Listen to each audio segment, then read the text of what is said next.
saya masuk ke pengelompokan media. Jadi secara umum ya, sebenarnya itu pengelompokan media itu ada 3, ya, ada teknologi cetak, kemudian ada audio visual, dan ada teknologi komputer, atau kadang ada yang memberi istilah teknologi mikroprosesor, ya. Kalau teknologi cetak ini ya kayak seperti buku, jadi dia bekerja dalam bentuk ini prinsip mekanis istilahnya kalau buku itu, ya. Kemudian ada teknologi audiovisual, jadi dia sudah menggabungkan antara apa namanya audio, ya, dan visualnya. Jadi ini sudah banyak yang menerapkan ini ya untuk media yang menggabungkan antara audio dan visualnya, ya. Misalnya media film itu kan menggabungkan audio dan visualnya, atau media-media lain yang sifatnya dalam bentuk video. Kemudian ini yang teknologi mikroprosesor ini adalah pembagian pengelompokan ketiga, ya. Jadi dia sudah menggunakan komputer untuk melakukan kegiatan misalnya dalam interaktivitas, ya. Nah, ada juga yang mengelompokkan media menjadi 4 kelompok. Tadi itu ada 3, ya. Ada teknologi cetak, ini sama, ada audiovisual, ada yang berdasarkan komputer, ada yang menggabungkan antara teknologi cetak dan komputer, ya. Nah, ini justru ini lebih ini lagi karena kelompokannya ada 4, ya.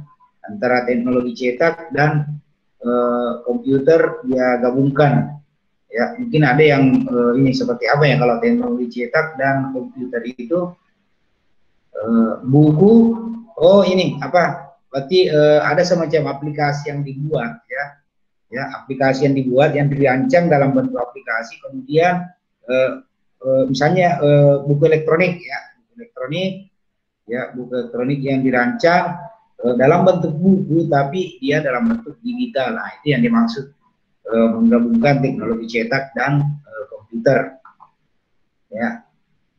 Nah, ini teknologi cetak adalah, saya kira sudah jelas ya, teknologi cetak itu seperti buku, modul, atau ini foto, ya, fotografik.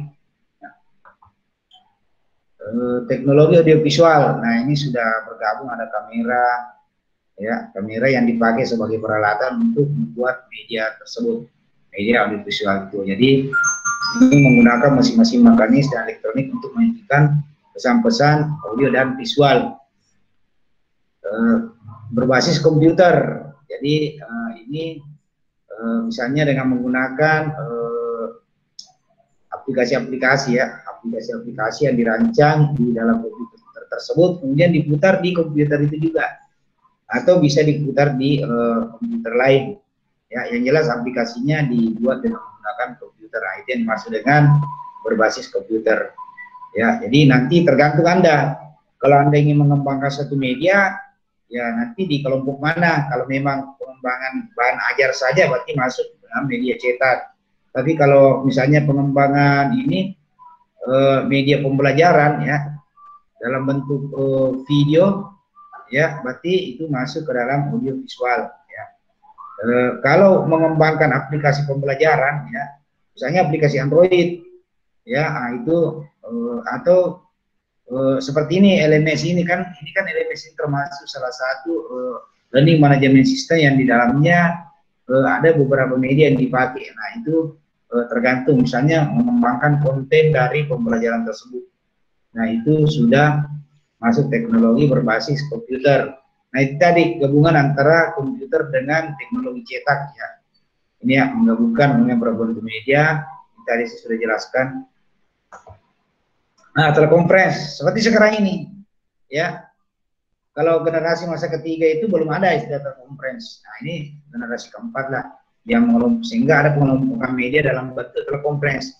Ini salah satu media perantaranya adalah ya telekonferensi ini, ya, Google Meet ini, ya. Berbeda menggunakan mikrofon khusus. Nah, ini kalau kita kan mikrofonnya khusus karena ada khusus untuk laptop, ya. Mic yang kita pakai untuk saling berinteraksi. Sekira Anda sudah ini, kuliah jarak jauh, telelecture ya istilahnya ya. Nah, seperti ini, salah satu kuliah jarak jauh adalah pembelajaran online ini, kuliah online ini. Mungkin ada yang di daerah sana, ya. Mungkin ada juga yang di sekitar sini, tapi tetap di luar ruangan kita. Nah, itu media ya. Jadi media itu sudah dikelompokkan, kelompokannya itu ada sudah dalam bentuk kuliah jarak jauh atau pembelajaran jarak jauh. Jadi misalnya ada media cetak yang dipakai untuk PJJ, ya. Nah ini kelompokannya untuk telekonferensi dan telelecture ya. Ada juga ini untuk komputer ini CAI ya, Computer Assisted Instruction, penyampaian materi pelajaran yang berbasis mikroprosesor yang pelajarannya dirancang ke dalam suatu sistem. Seperti apa itu ya, Ruang Guru, ya, ruangguru.com itu kan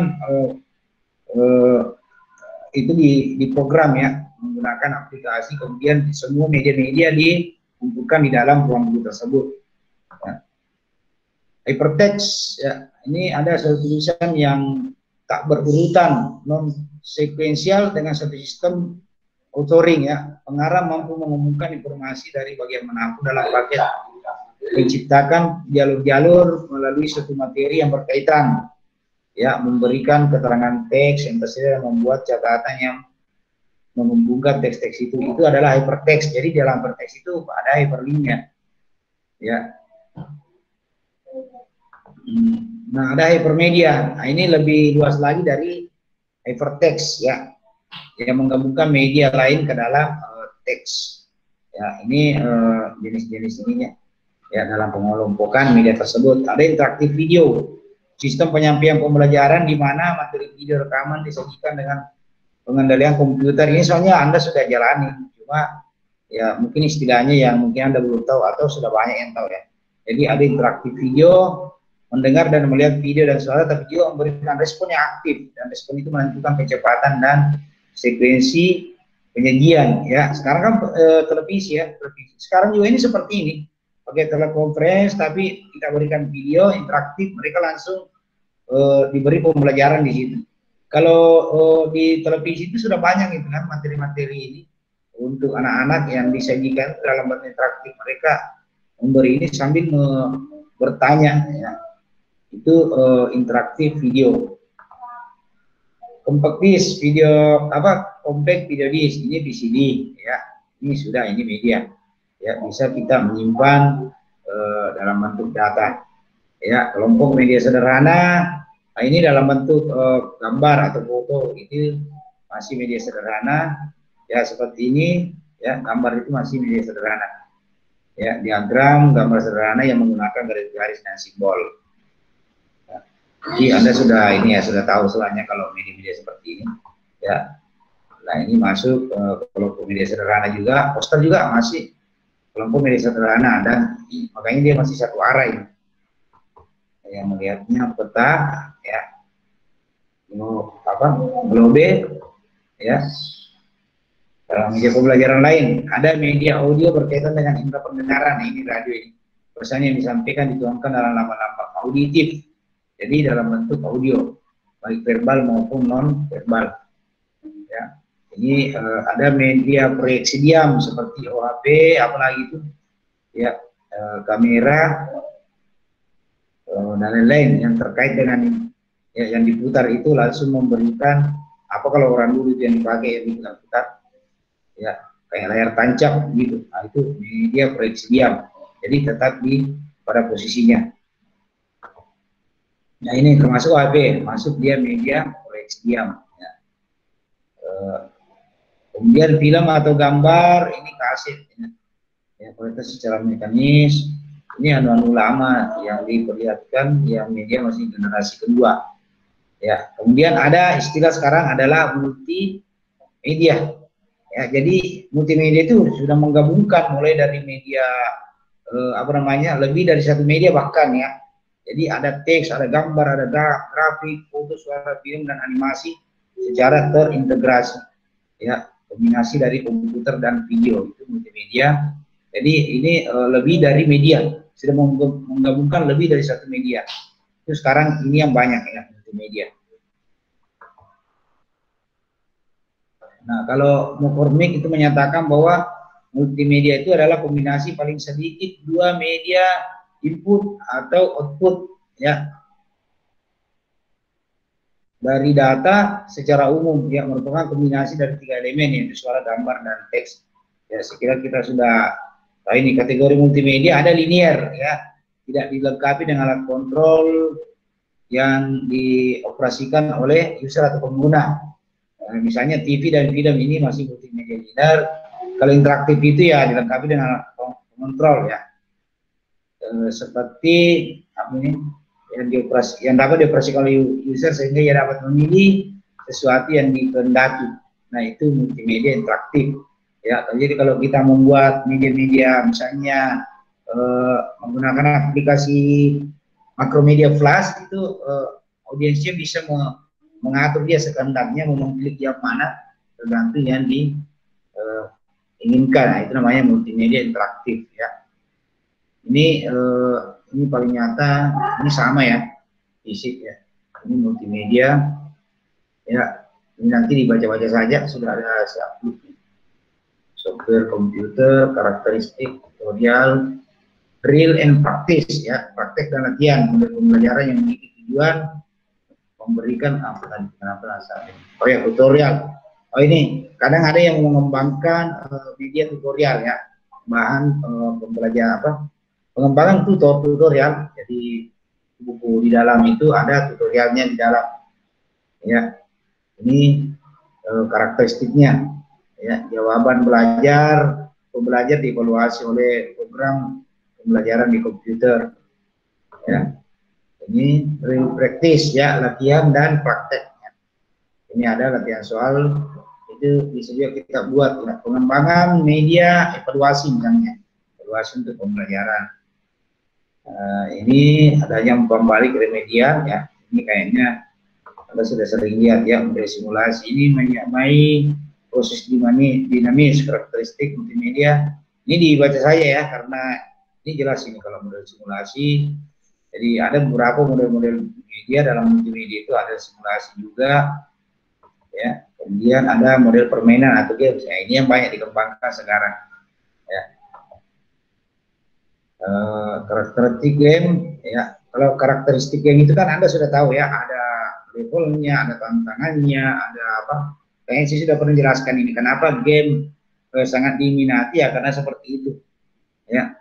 Ada tantangannya, ada levelnya, ada bonusnya, terus ada target yang akan dicapai.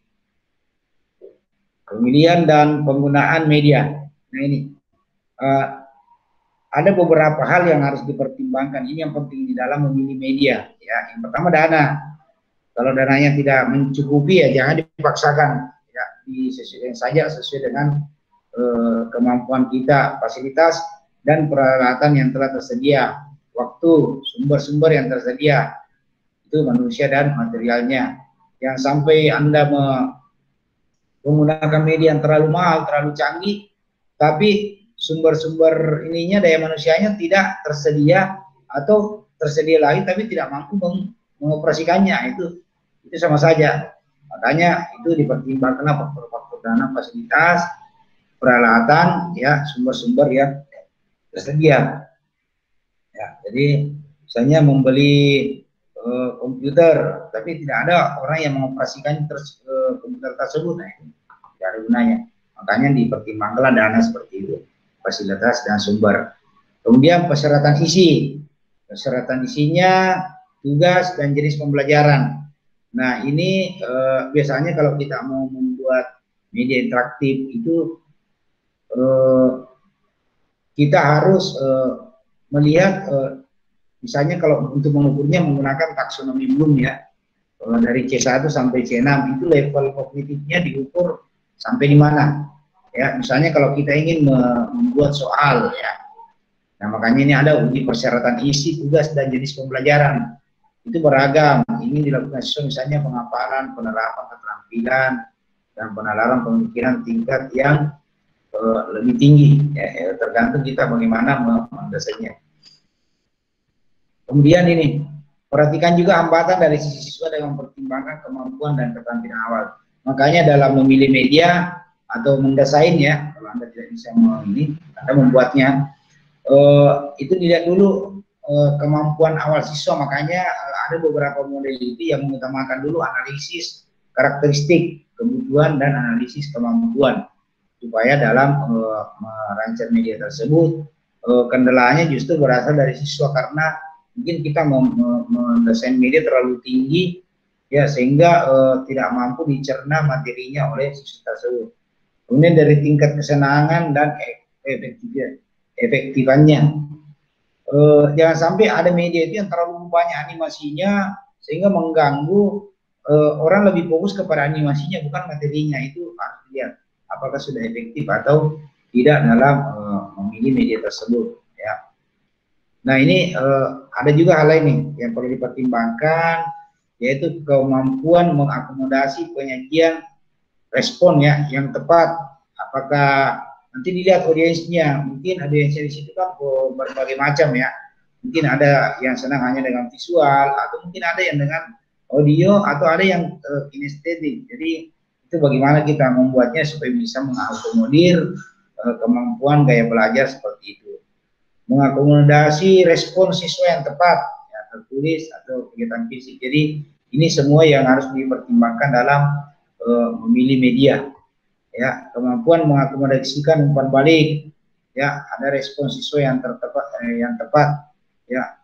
Makanya biasanya kalau guru itu kan sudah ada ilmu tentang pedagogiknya ya, makanya tinggal bagaimana mengimplementasikan materi tersebut berdasarkan ilmu yang sudah didapatkan ke dalam media ya. Ini biasanya kita berpatokan kepada RPP yang sudah dibuat kalau guru-guru ingin merancang suatu media.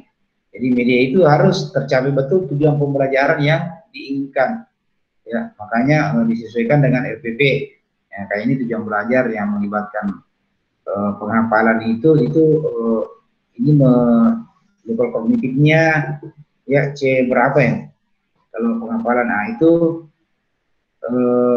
dipertimbangkan untuk membuat media yang sama di sini. Kalau misalnya latihan-latihan dalam bentuk tes ya, supaya bisa diukur kemampuan siswa ya. Karena kalau mengukur siswa itu kan alat ukurnya harus sama supaya kita bisa lihat oh ini berbeda kemampuannya. Nah, kemudian dari segi teori belajar, kondisi dan prinsip-prinsip psikologis perlu dipertimbangkan ya. Motivasi, harus ada kebutuhan, makanya perlu analisis kebutuhan. Ada minat ya, mungkin mereka sudah bosan dengan misalnya menulis menggunakan media papan tulis, itu mungkin mereka lebih senang kalau ada dalam media video yang dilihat ini minatnya. Keinginan untuk belajar dari beasiswa sebelum meminta perhatiannya mengerjakan tugas dan latihan. Ini yang pertama ya. Jadi dari sisi motivasi diperhatikan juga. Kemudian perbedaan individu, siswa belajar dengan cara dan tingkat kecepatan yang berbeda-beda ya. Faktor seperti kemampuan intelijensi, tingkat pendidikan, kepribadian, dan gaya belajar mempengaruhi kemampuan dan kesiapan siswa. Nah ini memang butuh kemampuan ilmu dari seorang guru ya yang ingin mendesain suatu media pembelajaran. Dia harus mampu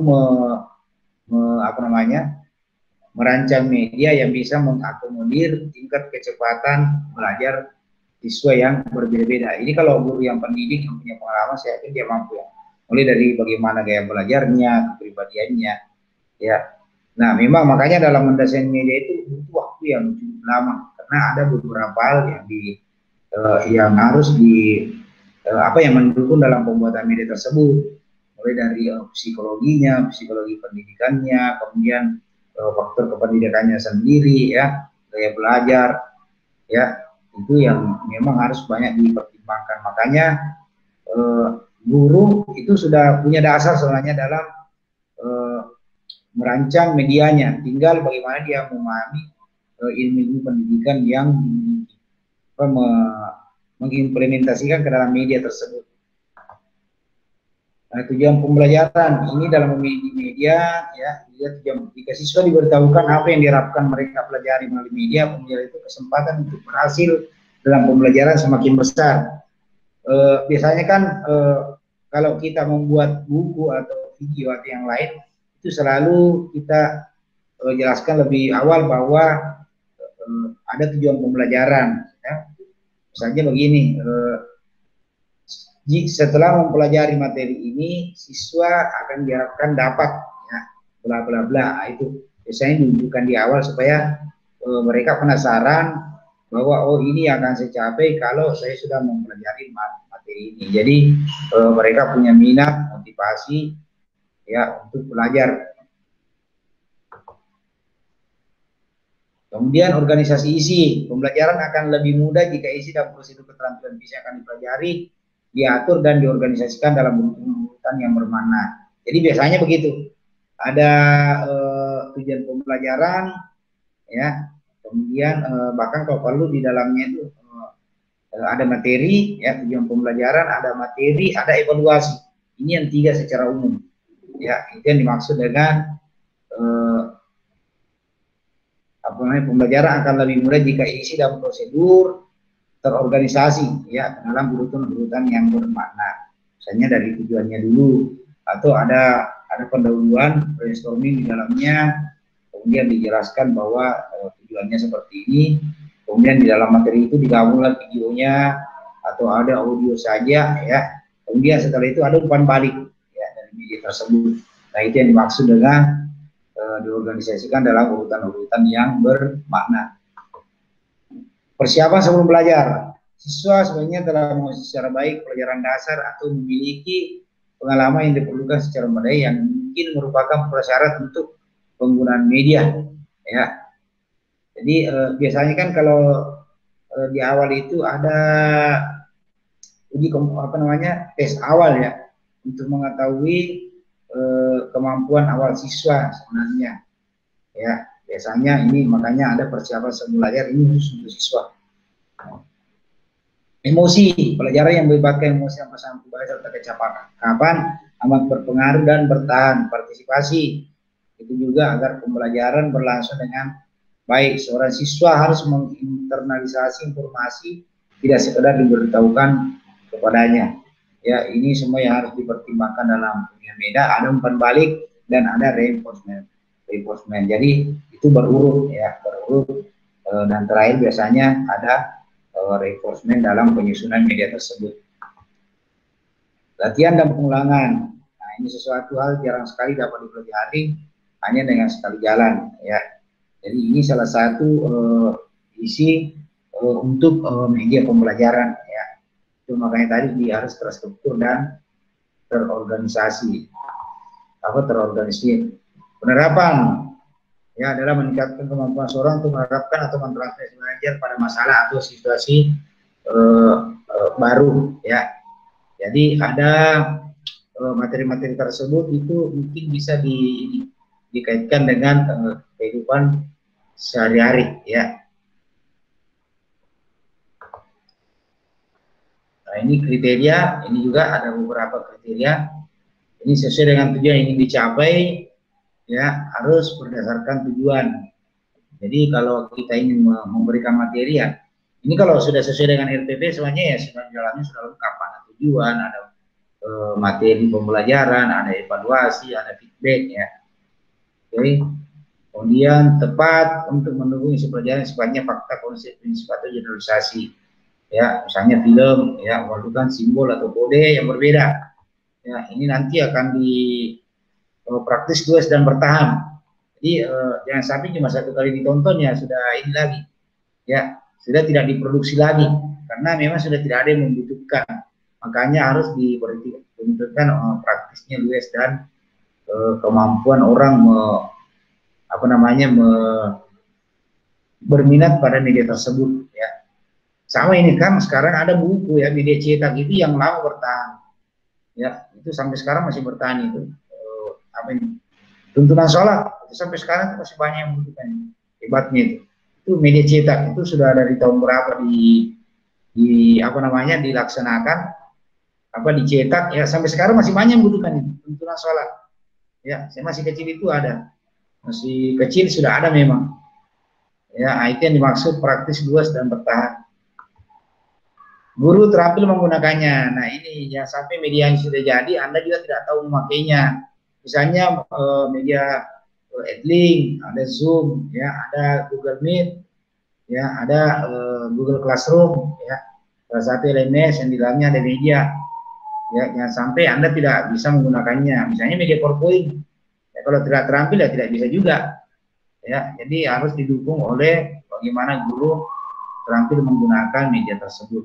Pengelompokan sasaran, media yang efektif untuk kelompok besar belum tentu sama efektifnya jika digunakan pada kelompok kecil atau perorangan. Jadi ada media yang tepat untuk jenis kelompok besar, sedang, kecil. Ya, ya tidak semua ya. Jadi tergantung kita nanti mendesain medianya apakah dikhususkan kepada ini kelompok besar atau kecil, ya, atau sedang. Biasanya kalau kelompok kecil itu ya hanya untuk kelas, media-media pembelajaran sederhana itu. Ya, untuk teknis, ya. Nah, ini ada kesimpulan secara umum, menyesuaikan jenis media dengan materi kurikulum. Nah, ini yang paling bagus dalam memilih media. Keterjangkauan dalam pembiayaan ini terutama, ya. Apalagi kalau Anda ingin mengembangkan satu media, ini yang harus diperhatikan efektivitasnya. Ketersediaan perangkat keras, kemudian memanfaatkan media pembelajaran, ya. Nah, ini juga ada beberapa taksonomi, ya, pembelajaran yang itu taksonomi Lessing dan kawan-kawan, yaitu ada berbasis manusia, ada media dalam bentuk tutor, ya. Ini manusia nih, ya, media berbasis cetakan, buku penuntun, ya, saya kira ini, ya, ini jelas semua bisa dibaca audiovisual, ya. Ini bentar, media berbasis manusia, ini saya tidak usah saya jelaskannya karena ini sudah ini nanti dibaca saja untuk media-medianya. Ya. Ada pula peran komputer pembantu, ini tinggal dibaca. Ya, saya kira itu yang materi untuk hari ini, ya. Memilih dan menggunakan media. Intinya dalam kriteria dalam pemilihan media itu, ya, itu yang pertama adalah dana, kemudian efektivitasnya atau efisiensinya. Kemudian ini guru, ya, orang yang menggunakan media itu ya harus bisa dan sesuai dengan kebutuhan audiens, itu yang ini. Makanya dalam mendesain media itu kita menggunakan model-model dalam mengembangkan media, karena di dalamnya itu kan sudah ada tahap-tahap yang sesuai, ya, yang sudah diuji coba dalam mendesain media itu, ya. Oke, saya kira demikian untuk materi ini, ya, materi pemilihan dan penggunaan media.